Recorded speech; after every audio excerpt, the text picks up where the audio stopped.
What's going on, guys? Welcome back to my channel. If you're new here, my name is Layne and I'm a nurse and nurse practitioner student. And in this video, I'm going to be talking about how to find a DNP project site. So if you're a doctoral student and you're starting to get ready to begin your DNP project and you're trying to figure out where do I even do this video is for you.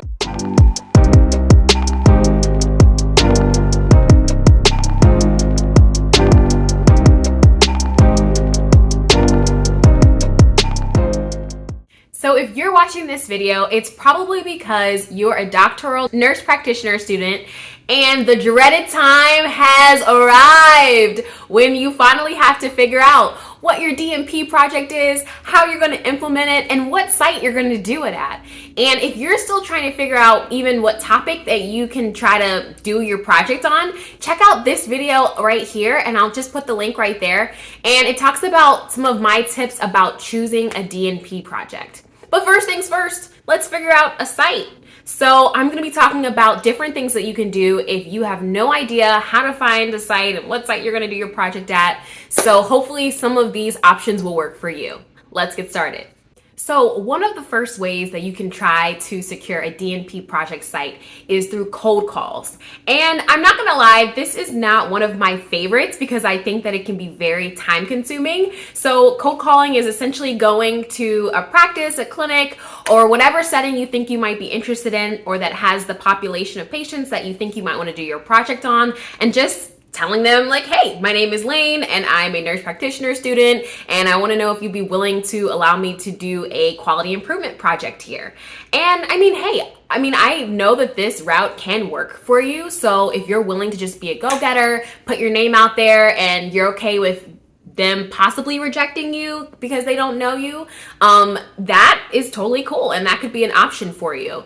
But like I said, I think this can be a little more tricky, especially if you don't have any connections already at that site. But like I said, it definitely can work. So worst comes to worst, you can try cold calling. Another thing that you can try is networking. So if you're someone who likes to go to a lot of conferences, workshops, classes, even if you're getting your BLS, renewal, ACLS, PALS, and you happen to just meet people there who maybe they're also nurse practitioner students or they're nurses who work in the setting where you might want to do your DNP project, you can talk to them and say, hey, I'm looking for a site. Do you know anyone who might be interested? And then they can kind of put your name out there, and it's not so much of a cold call where it's like you're a complete stranger. At least they did meet you at the class. They know that you're a cool person, you're an articulate person, so then they can go from there. So this is an option for you if you're really extroverted and you're able to put yourself out there. But I will say with this option, this is one that you would kind of want to start early if this is something that you like to do, because this wouldn't be something that you can really wait to the last minute and kind of hope that class arrives. So maybe even as soon as you start hearing about getting accepted into a program and you know that your DNP project implementation time or at least planning time is starting to get near, this is the time to start talking to people more intentionally about your DNP project and if you could do a site there. But networking is definitely an option, especially if you're someone who's good at putting themselves out there and meeting new people all the time. Another option that can be kind of hit or miss is through social media. So if you're someone who's always on like Instagram, Facebook, and you're connected to people who have a huge network professionally, or you know a lot of people in your network who are in the healthcare professions, then just sitting out a post just saying, hey, I am starting my DNP project, and maybe explaining a little bit of what it is, and asking if anyone knows a clinic or a site that might be willing to have you as a student to do the project there. That can definitely be a way, depending on how strong your network is through social media. So this one, I think it can be kind of tricky because there might be a lot of people who want to help you, but they just don't have those connects. But you never know, even if it's just that one person who reaches out to you and they have the site, that's all you need. So it might be worth trying if you are really trying and you haven't really found anything yet. And with social media, don't forget about LinkedIn. I feel like LinkedIn is one of the underutilized social media networks when it comes to nurses. And so if you are growing your LinkedIn network and you're linked to a lot of different nurses and nurse practitioners, doctors, just healthcare professionals in general, they can definitely also help you if you make a post and explain the project, maybe even in more detail than you probably could on Instagram or Facebook. And just talk to them and see if anyone lives near you, if they would be willing to have you come to their site. And there's also community groups as well on LinkedIn where you could be connected to a nurse practitioner student community group, and then kind of just post something there and see what other people are saying. And also with that, also you could do that on Facebook too. I know that there are a lot of nurse practitioner student community groups. The only thing with those is there might not be a student who is in your region, so that can get kind of tricky, but definitely worth putting it out there. And I'll plug LinkedIn again because it's more professional. And I think it's good to show your network that you're also getting your doctorate and you're trying to take initiative with this project. So don't forget about LinkedIn. All right, so getting to the ones that I think are really gonna be your high yield sources of DNP clinical sites. I think going to your clinical rotations and opening it up to them and seeing if they have anything that you can do a project on. You can talk to them about pain points that they're experiencing or asking them if there's any patient outcome measures that need improvement on the unit. And you can actually start tailoring a DNP project to whatever they might need at the site. And so I know for me, I had done about 2 clinical rotations before I needed to start really planning my DNP project. So depending on the program that you're in, you may have had more opportunities to be able to choose from a clinical site.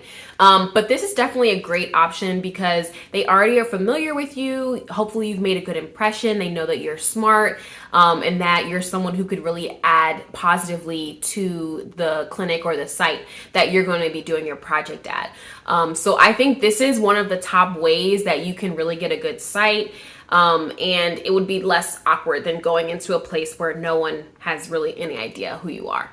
And lastly, the number one way that I've seen people secure a DNP site is actually through their jobs, whether that be previous job sites that they've been working at or their current job site. I know a lot of people have been able to work with their managers or with other leaders on their unit to be able to create an awesome DNP project. And this is really cool because you probably have more insight into the pain points of management and staff, as well as what the unit quality measures are and how they're doing in certain areas. And so that's an easy way to start brainstorming with maybe your clinical educator and with the manager to see what kind of a project could be done.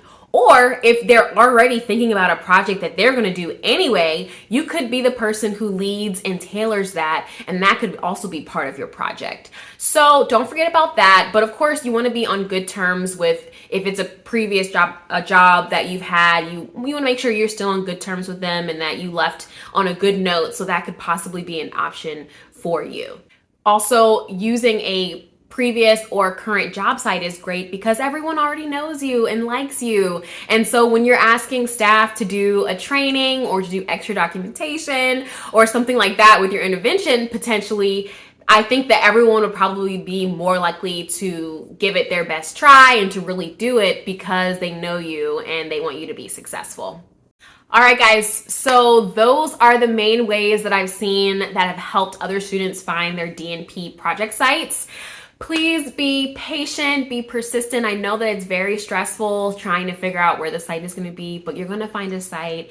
And make sure that at the end of the day, if you're still struggling to find a site after trying these resources, talk to your professors, talk to your advisor, ask them and see if they know of any sites, if they're currently working somewhere that needs something, or even past professors that you had maybe in undergrad, if they're still working clinically, you can still ask them and see if there's site maybe needs anything. But your current professors, they want you to be successful. They do want you to graduate. So I'm sure that they would say as well, don't hesitate to reach out to them and see what they can help you with. As long as you've tried, and at least you've tried to make that first step of reaching out to different places and different options. Okay, but you're gonna be okay. Thanks for watching this video. If you are a current DNP student and you already have your site, please comment below and let us all know how you figured out your site and any tips that you have for everyone. But yeah, please make sure to like this video and to subscribe, because I'm gonna have plenty of more videos coming your way.